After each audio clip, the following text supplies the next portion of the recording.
한국 여권이 두바이에서 특별한 대우를 받는다는 이야기 들어보셨나요? 출입국 심사관조차 깜짝 놀라는 반응을 보이고 항공사 승무원들에게는 마치 프리패스처럼 여겨진다고 하는데요. 과연 그 이유는 무엇일까요? 손님, 죄송하지만 이 여권으로는 출국이 어렵습니다. 두바이 국제공항 체크인 카운터 직원이 단호하게 말했다. 그런데 정작 여권을 내민 한국 여성은 당황하지 않았다. 그저 조용히 한마디를 던졌다. 이 여권이 왜 문제가 되죠? 그 순간 주변 직원들의 시선이 일제히 한국 여권으로 쏠렸다. 그리고 잠시 후 상황은 완전히 뒤바뀌었다. 몰랐다. 이 작은 사건 하나가 내 인생을 바꿀 줄은. 나는 마리아 곤살레스. 콜롬비아에서 태어나 두바이에서 자라며 승무원을 꿈꿨던 사람이다. 하지만 현실적인 이유로 꿈을 잠시 접었다. 공항에서 행정보조 직원으로 일하며 출입국 업무를 배웠다. 그날도 체크인 카운터에서 실습을 하며 업무를 돕고 있었다. 비교적 한산한 새벽, 저쪽에서 목소리가 들려왔다. 고객님, 시스템에서 추가 확인이 필요하다고 나옵니다. 나는 순간 고개를 들었다. 한국 여성과 직원이 대화 중이었다. 공항에서는 종종 있는 일이지만 이번엔 유난히 오래 걸렸다. 제 여권에 어떤 문제가 있나요? 유효 기간도 충분한데요. 직원은 망설이며 답했다. 시스템에서 경고가 떠서. 나는 순간 귀를 기울였다. 한국 여권이 문제라고? 한국 여권은 세계적으로 신뢰도가 높은데 그런데 출국이 어렵다니 뭔가 이상했다. 하지만 한국 여성은 조용했다. 논리적으로 대응하고 있었다. 출국이 불가능한 이유를 구체적으로 설명해 주세요. 직원은 애매한 대답만 반복하고 있었다. 나는 직감했다. 이건 단순한 시스템 오류다. 혹시 입국 기록이 최신 시스템으로 업데이트 됐나요? 직원은 당황하며 답했다. 아, 그건 아직 안 했는데요. 나는 차근차근 설명했다. 기록이 자동 갱신되지 않아 확인 절차가 지연되는 경우가 종종 있습니다. 직원은 시스템을 다시 확인했다. 그리고 몇 분 후, 확인되었습니다. 문제 없습니다. 그제야 분위기가 바뀌었다. 모두 나를 바라봤다. 조용히 지켜보던 한국 여성이 미소를 지었다. 도와줘서 고마워요. 나는 괜찮다고 고개를 끄덕였다. 그녀는 나를 한참 바라보더니 물었다. 혹시 항공사에서 일하세요? 나는 웃으며 대답했다. 아직은 아니에요. 승무원이 되고 싶어요. 그녀는 따뜻한 눈빛으로 말했다. 당신 같은 사람이 승무원이 되면 좋겠네요. 그 말을 듣는 순간 내 가슴이 두근거렸다. 단순한 인사가 아니었다. 나를 꿰뚫어 본 느낌이었다. 그날 이후 나는 다시 내 미래를 고민하기 시작했다. 정말 승무원이 될 수 있을까? 이 일을 해낼 수 있을까? 이 질문이 나를 새로운 길로 이끌었다. 한국인 여성과의 만남 이후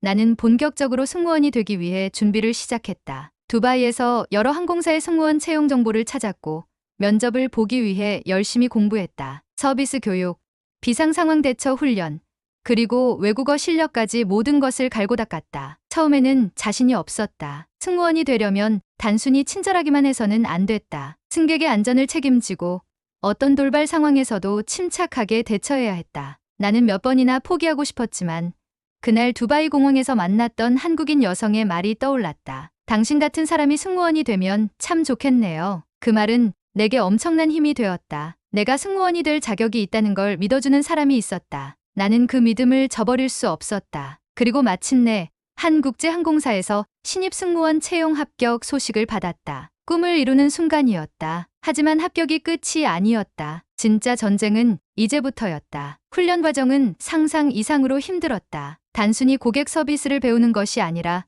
비상상황 대처법, 응급구조, 보안 절차, 그리고 기내 안전 교육까지 모든 것을 완벽하게 숙지해야 했다. 항공기 화재 진압 훈련을 위해 연기가 가득한 모의 기내에서 소화기를 다루고 수중 탈출 훈련을 위해 깊은 수영장에서 구명조끼를 착용한 채로 탈출하는 연습도 했다. 특히 힘들었던 건 비상 착륙 시뮬레이션 훈련이었다. 강사가 외치는 소리에 맞춰 승무원들은 승객들에게 몸을 숙이라고 지시했다. 나는 안전벨트를 단단히 조이고 승객들에게 지시를 반복했다. 고개를 숙이세요.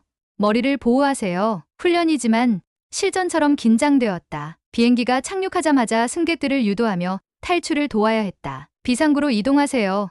짐을 두고 가세요. 머리로는 알고 있었지만 몸이 제대로 따라주지 않았다. 나는 순간 머뭇거렸고 강사는 냉정한 목소리로 말했다. 이러면 실전에서 사람을 살릴 수 없습니다. 그 말에 정신이 번쩍 들었다. 승무원의 역할은 단순한 서비스 제공자가 아니었다. 그 순간부터 나는 마음가짐을 완전히 바꿨다. 하루하루 최선을 다했고 결국 훈련을 무사히 마칠 수 있었다. 그리고 드디어 첫 비행을 하게 되었다. 나는 두바이에서 출발해 상하이로 가는 국제선 비행기에 배정되었다. 이코노미 클래스에서 근무하며 선배 승무원들과 함께 좌석 안내, 기내 서비스, 그리고 긴급 상황 대비 훈련을 실전에서 적용해야 했다. 비행기가 이륙하기 전 나는 긴장감에 손에 땀이 날 정도였다. 훈련 때 수없이 연습했지만 실제로 승객을 응대하는 것은 또 다른 문제였다. 하지만 곧 예상치 못한 일이 벌어졌다. 비즈니스 클래스에서 다소 큰 목소리가 들려왔다. 이 좌석이 내가 예약한 거 맞아?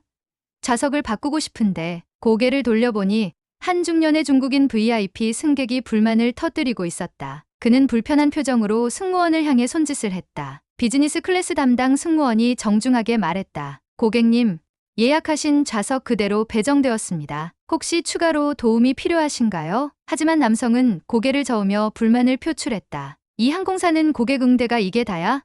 내가 여기서 비즈니스를 얼마나 했는데 좌석 하나 못 바꿔줘? 목소리가 점점 커지자 주변 승객들도 불편한 기색을 보였다. 승무원은 최대한 정중하게 대응했지만 남성은 좀처럼 물러서지 않았다. 그리고 남성은 호출 버튼을 눌러 나를 불렀다. 신입이라며? 너 따뜻한 물 좀 가져와 봐. 나는 즉시 따뜻한 물을 준비해 제공했다. 그런데 불과 5분 후 남성이 다시 호출 버튼을 눌렀다. 이제 차가운 물로 바꿔줘. 나는 당황했지만 웃으며 차가운 물을 가져다 드렸다. 하지만 그것도 끝이 아니었다. 이 물 너무 차가운데 미지근한 걸로 가져와. 처음에는 단순한 요청이라고 생각했지만 그는 계속해서 5분마다 요구를 바꾸며 나를 불렀다. 그뿐만이 아니었다. 이 음식 말고 다른 걸로 줘. 익힌 정도가 마음에 안 드네. 승객 호출 버튼이 몇 번이나 울렸고 다른 승무원들까지 불러서는 마치 개인 비서를 부리듯 행동했다. 비즈니스 클래스의 다른 승객들도 점점 불편해하는 눈치였지만 누구도 쉽게 나서지 못했다. 그리고 그때였다. 조용히 상황을 지켜보던 한 남성이 자리에서 일어났다. 단정한 정장을 입고 지적인 분위기를 풍기는 한국인 남성이었다. 그는 차분한 목소리로 말했다. 승무원은 고객의 개인 비서가 아닙니다. 그 순간 모두의 시선이 그에게 쏠렸다. 지금 이 승무원이 당신을 위해 몇 번이나 같은 요청을 들어줬는지 아십니까? 그동안 다른 승객들은 기다려야 했고요. 중국인 VIP 남성은 눈살을 찌푸렸다. 이건 내 일이지. 당신이 참견할 일이 아니잖아. 그러나 한국인 남성은 표정 하나 변하지 않았다. 이건 참견이 아닙니다. 당신 때문에 다른 승객들이 불편해하고 있잖아요. 그의 목소리는 높지 않았지만 오히려 그 침착함이 분위기를 압박했다. 주변 승객들도 작은 탄성을 흘렸다. 그러게, 너무 심하잖아. 우리가 돈을 덜 낸 것도 아닌데 왜 한 사람 때문에 이런 분위기가 되어야 해? 한두 명씩 수근거리기 시작했고 중국인 VIP 남성도 분위기가 심상치 않다는 걸 느낀 듯했다. 그는 뭔가 반박하려다 말고 결국 작게 한숨을 내쉬며 자리로 돌아갔다. 나는 한국인 남성에게 감사의 눈빛을 보냈다. 그는 나를 향해 살짝 미소를 지어 보였다. 그 순간 나는 깨달았다. 이 한국인 승객이 개입하지 않았다면 이 상황이 계속 악화됐을 수도 있다는 걸. 대부분의 사람들은 불편해하면서도 불이익을 받을까봐 나서지 않는다. 하지만 그는 달랐다. 목소리를 높이지 않으면서도 논리적으로 압박했고 그 결과 객실 분위기가 완전히 바뀌었다. 그 모습을 보면서 나는 한국인들의 태도에 감동을 받았다. 그리고 한국이라는 나라가 단순히 경제적으로 발전한 나라가 아니라는 걸 처음으로 깨닫기 시작했다. 그날 비행이 끝난 후 나는 완전히 지쳐 있었다. 첫 비행이 이렇게 힘들 줄은 몰랐다. 기대했던 것과는 달리 승무원의 일은 단순한 서비스 제공이 아니었다. 끊임없는 감정 조절과 인내가 필요한 일이었다. 비행기에서 내리는 승객들에게 마지막 인사를 하던 중 익숙한 얼굴이 다가왔다. 바로 비즈니스 클래스에서 나를 도와줬던 한국인 남성이었다. 첫 비행이었다고 들었어요. 어떻게 하셨어요? 그는 따뜻한 미소를 지으며 내 반응을 기다렸다. 나는 쑥스러운 듯 웃으며 대답했다. 솔직히 정말 힘들었어요. 예상보다 훨씬요. 그러자 그는 고개를 끄덕이며 말했다. 처음부터 봤으니까요. 긴장하면서도 최선을 다하려는 모습이 인상적이었습니다. 그 말에 나는 순간 울컥했다. 솔직히 나는 내가 잘하고 있는지조차 확신이 없었다. 하지만 적어도 누군가는 내 노력을 알아봐 줬다는 것이 느껴졌다. 감사합니다. 덕분에 정말 큰 힘이 됐어요. 그는 내 손을 살짝 잡아주며 말했다. 당신은 아주 좋은 승무원이 될 겁니다. 누군가에게 기억되는 사람이 되길 바라요. 그 한마디가 오랫동안 가슴에 남았다. 승무원 대기실에서 들려온 차별적인 말. 하지만 감동도 잠시였다. 며칠 후 승무원 대기실에서 쉬고 있는데 몇몇 선배 승무원들이 내 이야기를 하는 게 들렸다. 그녀 말이야. 첫 비행부터 비즈니스 클래스에서 도왔다며? 진짜 신입이 그렇게 하면 안 되는 거 아니야? 남미 사람들 원래 즉흥적이고 책임감도 없잖아. 그냥 운 좋았겠지. 그 말을 듣는 순간 심장이 덜컥 내려앉았다. 나는 조용히 자리를 피했지만 그 말들이 계속 귓가를 맴돌았다. 처음에는 내가 뭘 잘못했나 고민했다. 하지만 생각해보면 나는 단지 최선을 다했을 뿐이었다. 한국인 남성도 나를 인정해줬고 몇몇 선배들도 친절하게 대해 주었다. 그런데도 일부 승무원들은 나를 무시했고 심지어 내 출신을 이유로 편견을 가졌다. 그날 이후 나는 점점 지쳐갔다. 아무리 노력해도 인정받지 못하는 것 같았고 이곳에서 계속 버틸 수 있을지 의문이 들었다. 그러던 중 예상치 못한 일이 벌어졌다. 비행이 없는 날 나는 내부 순환 근무를 하게 되어 공항 체크인 카운터에서 일하게 되었다. 체크인 카운터 업무는 익숙했지만 승무원으로서 일하는 것은 또 다른 느낌이었다. 그날도 평소처럼 승객들을 응대하고 있었는데 익숙한 얼굴이 보였다. 바로 비즈니스 클래스에서 나를 도와줬던 한국인 남성이었다. 안녕하세요. 다시 만나네요. 그는 밝은 표정으로 인사했다. 나는 놀라면서도 반갑게 대답했다. 안녕하세요. 다시 뵙게 되다니 신기하네요. 그는 미소를 지으며 말했다. 지난번에 도움을 받았으니 인사라도 해야 할 것 같아서요. 그런데 혹시 지금 일하는 곳에서 힘든 점은 없나요? 그 질문에 순간 당황했다. 나는 표정을 관리하려 애쓰며 웃었다. 물론 쉽지는 않죠. 하지만 배울 게 많아서 좋아요. 그러자 그는 잠시 나를 바라보더니 조심스럽게 말했다. 혹시 한국에서 일해볼 생각 없나요? 나는 귀를 의심했다. 네. 한국에서요? 그는 고개를 끄덕이며 설명했다. 사실 저희는 호텔과 관광 사업을 운영하고 있어요. 해외 지점도 몇 군데 있고요. 그런데 당신이 보여준 태도가 인상적이었습니다. 실수는 했지만 책임지려는 모습이 좋았어요. 그리고 무엇보다도 사람을 대하는 태도가 참 좋았습니다. 나는 순간 머릿속이 복잡해졌다. 한 번도 한국에서 일할 생각을 해본 적이 없었다. 하지만 여기서 계속 승무원을 하는 게 맞을까? 지금까지 승무원으로 일하면서 많은 걸 배웠지만 솔직히 힘든 점도 많았다. 특히 일부 승무원들의 차별적인 시선과 편견은 점점 더 나를 지치게 만들었다. 그리고 무엇보다 한국인들의 따뜻한 태도와 배려가 자꾸만 떠올랐다. 한국에서 일한다면 정말 다를까? 나는 고민 끝에 조심스럽게 물었다. 정확히 어떤 일을 하게 되나요? 그는 미소를 지으며 답했다. 처음부터 큰 역할을 맡기는 건 아니에요. 한국에 있는 호텔에서 매니저 연수생으로 시작하게 될 겁니다. 하지만 충분한 가능성이 있다면 더 큰 기회를 잡을 수도 있겠죠. 나는 깊은 숨을 들이마셨다. 한국에서의 새로운 도전 해볼 만한 걸까? 머릿속이 복잡했지만 마음 한구석에서는 이게 새로운 기회일지도 모른다는 생각이 들었다. 그렇게 나는 한국행을 결심하게 되었다. 몇 달 뒤 나는 한국에 도착했다. 호텔 매니저 연수생으로서 새로운 직장 생활을 시작했다. 처음에는 모든 것이 낯설었다. 언어도, 문화도, 일하는 방식도 익숙하지 않았다. 하지만 놀랍게도 한국에서의 생활은 예상과는 달리 따뜻했다. 특히 회사 동료들의 태도는 인상적이었다. 해외에서 혼자 사는 거 쉽지 않죠. 혹시 필요한 거 있으면 언제든 말하세요. 한국 생활 불편한 건 없어요?